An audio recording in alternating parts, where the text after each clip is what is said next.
दोस्तों, स्वागत है आपका बाजी इंडस्ट्री में। चलिए राजेंद्र से पूछते हैं आप क्या हो रहा है ये। राजेंद्र जी, क्या कौन सा माल जा रहा है अपना? हमारा इलेक्ट्रोमर का माल जा रहा है। अच्छा। ये 350 का है। अच्छा, MS अच्छा। Powder coated okay. Grey colour में है। एक बार दिखा देते हैं तो पास हमारा से। फाइनल डिस्पैच है और ये अभी पैकिंग रैपिंग करके अच्छा अच्छा। पूरा रेडी है डिस्पैच के लिए। बिल्कुल बिल्कुल बढ़िया। ठीक तो है ठीक इसका है। साइज है 3x50 है। अच्छा। 3x50 है और ग्रे कलर में पाउडर कोटेड है। ओके ओके सर, बहुत बढ़िया। क्या बात ये है। हमारी लोडिंग चल रही है। अच्छा, ये लोडिंग चल रही है हाँ, ये अभी? लोडिंग चल रही है।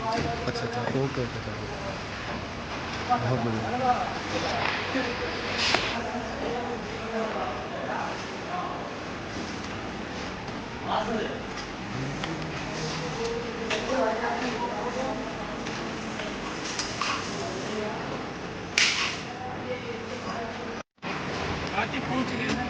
हो गया, ये हो गया फुल।